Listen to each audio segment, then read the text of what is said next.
तो topic complete हो गया। अब एक बार इसको सरसरी तौर पर रिवाइज कर लेते हैं। तो आज का जो टॉपिक है हमारा वो न्याय पंचायत है। न्याय पंचायत की परिभाषा कहां दी गई है? तो पंचायत अधिनियम की धारा 2A में दी गई है।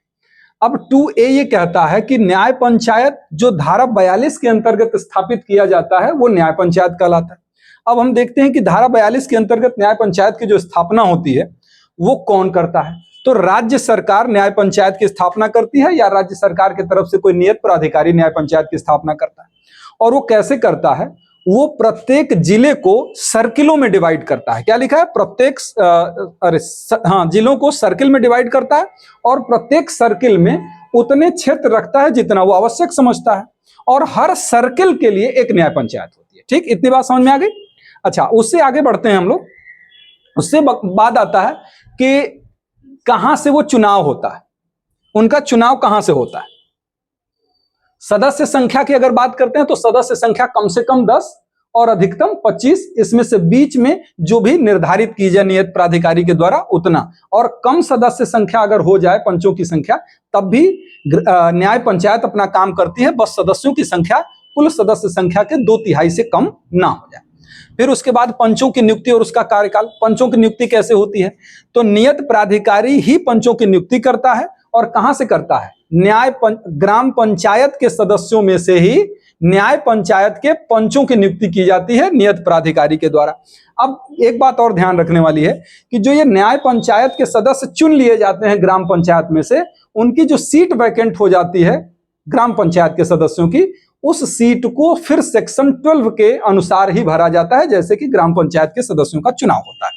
अब उसके बाद हम अगर बढ़ते हैं तो योग्यता की बात करते हैं। तो कोई भी योग्य व्यक्ति ही न्याय पंचायत का सदस्य होगा और वो योग्यता राज्य सरकार या नियत प्राधिकारी द्वारा निर्धारित की जाएगी। ठीक है, इतनी बात क्लियर हो गई।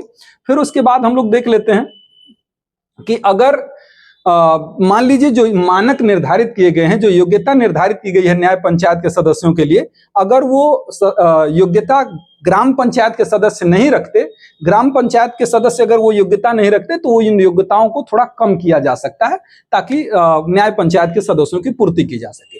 सरपंच और सहायक सरपंच का जो निर्वाचन होता है वो धारा 44 के अंतर्गत होता है और ये करते कौन है?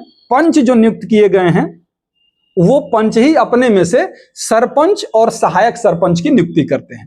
ठीक, तो जब पंच और सहायक सरपंच नियुक्ति नहीं कर पाते तब नियत प्राधिकारी किसी दो व्यक्ति को सरपंच और सहायक सरपंच नियुक्त करता है।